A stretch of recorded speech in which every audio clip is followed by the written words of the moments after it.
तो पिछले एपिसोड में हमने देखा था कि वो ओल्ड मास्टर योंगफाई को उनके हवाले करके वहाँ से चला जाता है, जिसके बाद प्रिंसेस चुनियान उसके पास आती है और उससे पूछती है कि तुम कैसे हो।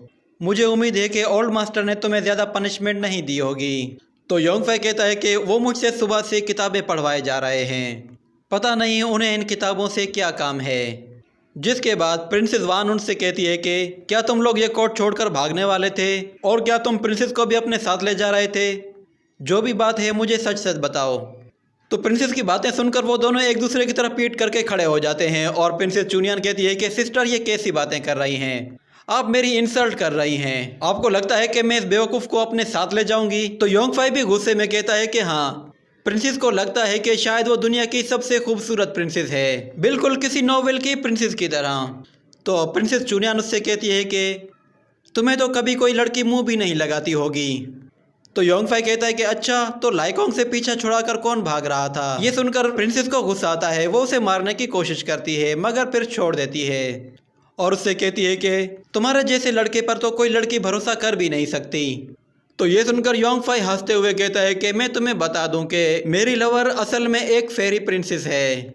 तो चुनियन कहती है कि ओह अच्छा, तो कोई लड़की तुम्हें चाहती भी है, ज़रा उसका नाम तो बताओ, और ये तो बताओ कि वो रहती कहाँ है, हमें भी तो पता चले कि आखिर कौन वो बदकिस्मत लड़की है। तो योंगफाई थोड़ी देर सोचकर कहता है कि उसका महल यहाँ से बहुत दूर है। ये सुनकर प्रिंसेस चुनियान कहती है कि मुझे लगा ही था कि तुम कोई ऐसी बात ज़रूर कहोगे। तो योंगफाई कहता है कि ये सारी मुसीबत तुम्हारी वजह से हुई है, और वो सिस्टर वान से कहता है कि आखिर आप लोग मुझसे क्या चाहते हैं। तो सिस्टर वान उससे कहती है कि मैंने ये बात तुम्हें पहले भी क्लियर कर दी थी कि तुम्हें इस महल में ही रहना है, और जो हो गया है उसे अब भूल जाओ। और वो उस लेजेंडरी कमान के बारे में कहती है कि कई सौ साल गुजर गए मगर कोई भी इस लेजेंडरी कमान को इतने अच्छे तरीके से नहीं चला पाया जितने अच्छे तरीके से तुम यूज़ कर रहे थे। मुझे लगता है कि इस लेजेंडरी कमान को चलाने के लिए तुम्हारे अंदर अच्छे गट्स हैं, तुम यहाँ रहकर अपना कैरियर अच्छा बना सकते हो।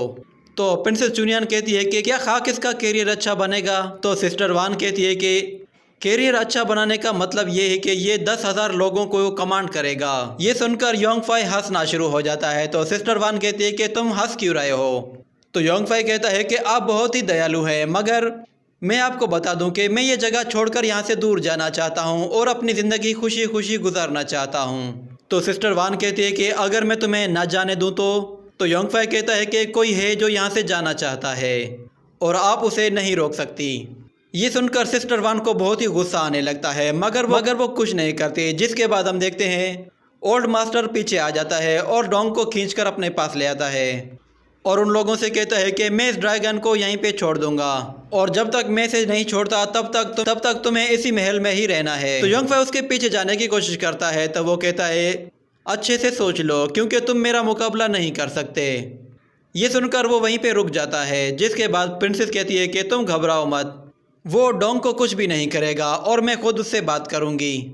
जिसके बाद ये सीन यहीं पे कट होता है। अगले सीन में हम देखते हैं कि योंगफाई के रूम के बाहर कुछ लोग खड़े होते हैं और वहाँ पर बहुत सारे बॉक्सेस होते हैं, और वो लोग योंगफाई के बारे में कहते हैं कि योंगफाई तो बहुत ही ज़्यादा लकी है। जिसके बाद योंगफाई खुद भी वहाँ पे पहुँच जाता है, तो वो लोग उसके पास चले जाते हैं और उसकी तारीफ़ें करने लगते हैं और उससे कहते हैं कि हमें माफ़ कर दो, हमें तुम्हारी असल स्ट्रेंथ के बारे में तो पता ही नहीं था, ये सारे गिफ्ट प्रिंसेस ने तुम्हारे लिए भेजे हैं। तो योंगफाई उन सब लोगों को नज़रअंदाज करके वहाँ से चला जाता है।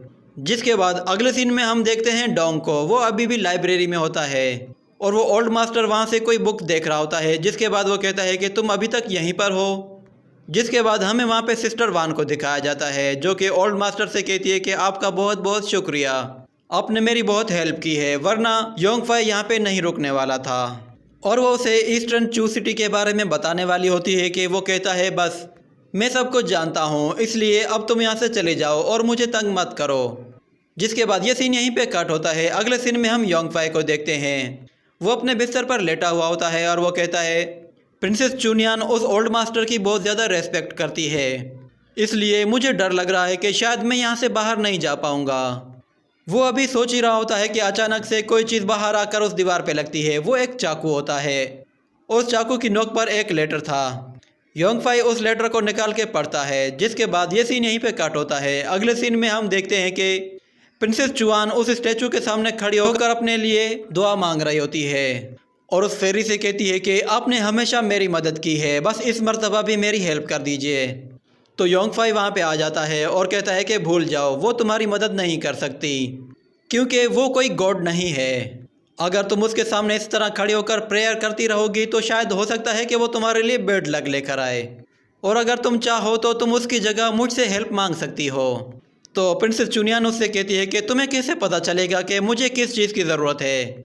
तो योंगफाई कहता है कि बस बस रुको रुको, तुम उसी से जाकर हेल्प मांगो। ये कहकर वो वहाँ से जाने लगता है, मगर प्रिंसेस चुनियान उसके आगे आ जाती है और उससे कहती है कि सब्र करो। वो उससे बात करने की कोशिश करती है, मगर वो देखती है कि शुआन और ज़ोंगमिंग दोनों उसे देख रहे होते हैं। जिसके बाद वो कहती है सिस्टर वान ने इन दोनों को मुझ पे नज़र रखने के लिए यहाँ पे रखा हुआ है। जिसके बाद योंगफाई कहता है कि लगता है तुम्हारी सिस्टर को डर है कि कहीं मैं तुम्हें फिर से उठा कर ना ले जाऊँ। तो चुनियान कहती है कि मैं पहले ही बहुत मुसीबत में हूँ और मैं कहीं जा भी नहीं सकती। तो योंगफाई उससे कहता है कि तुमने कहा था कि तुम्हें कोई रिक्वेस्ट करनी है मुझसे। तो प्रिंसेस को याद आ जाता है और वो उससे कहती है कि हाँ, मेरे पास एक बहुत ही ज़बरदस्त आइडिया है। वो उसके कान में उसे आइडिया बताने लगती है और उससे कहती है कि तुम्हें मुझसे शादी करनी होगी। ये सुनकर योंगफाई के तोते ही उड़ जाते हैं और वो कहता है कि तुम्हारा दिमाग तो ठीक है। तो प्रिंसेस उसे कहती है कि ज़रा आहिस्ता बोलो, और वो उससे कहती है हम दोनों एक दूसरे से प्यार का नाटक करेंगे, और 3 दिन के बाद मेरे फादर की बर्थडे आने वाली है। तुम्हें बस करना यह है कि तुम्हें किसी तरह सिस्टर वान को राज़ी करना है, क्योंकि मेरे फादर की बर्थडे पर बहुत सारे कंट्रीज़ के मैसेंजर यहाँ पे आएंगे, और उस दिन तुम मेरे फादर के सामने आकर कहना कि तुम मुझसे प्यार करते हो। तो मेरे फादर को तुम पे गुस्सा तो आएगा, मगर वो सबके सामने तुम्हें पनिश नहीं कर सकते, और हो सकता है कि वो हम दोनों की शादी भी करा दे।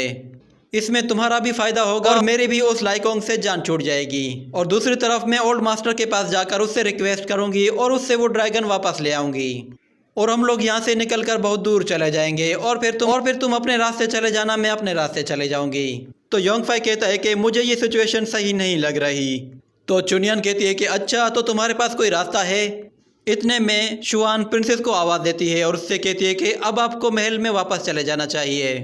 तो प्रिंसेस जाते हुए योंगफाई से कहती है कि बस सब कुछ सेटल हो चुका है, तुम अपने पॉइंट पे कायम रहना। ये कहकर वो वहाँ से चली जाती है। तो योंगफाई उसे पीछे से आवाज़ देता है और कहता है कि सब्र करो, मैंने अभी हाँ नहीं कहा। जिसके बाद ये सीन यहीं पे कट होता है। अगले सीन में हम देखते हैं लाइकोंग बहुत ज़्यादा गुस्से में होता है और वो अपने नौकरों पर चिल्ला रहा था। जिसके बाद उसका फादर वहाँ पे आता है और उससे कहता है कि कुछ दिन की बात है, बस सब्र कर जाओ। तो लाइकोंग कहता है कि मेरा ड्रैगन वो मारा गया, अब मैं क्या करूँगा। तो उसका फादर अपने नौकर को कुछ इशारा करता है, तो वो नौकर एक विसल बजाता है। जिसके बाद हम देखते हैं कि लाइकोंग के ऊपर से एक बहुत बड़ा ड्रैगन गुजरता है, जो कि पहले वाले ड्रैगन से बहुत ही अच्छा था और उससे कई गुना ज़्यादा ताकतवर था। जिस पर लाइकोंग भी खुश हो जाता है। उसका फादर उससे कहता है कि ये तुम्हारे लिए मेरा एक छोटा सा गिफ्ट है। जिसके बाद अगले सीन में हम देखते हैं कि कुछ लोग चू सिटी की तरफ आगे बढ़ रहे होते हैं। उन लोगों ने अपने चेहरे पे मास्क लगाए हुए थे और उन लोगों के साथ एक गाड़ी भी होती है, जिसके ऊपर हमें 2 ड्रैगन्स को दिखाया जाता है। और उसी के साथ ये एपिसोड यहीं पे ख़त्म होता है।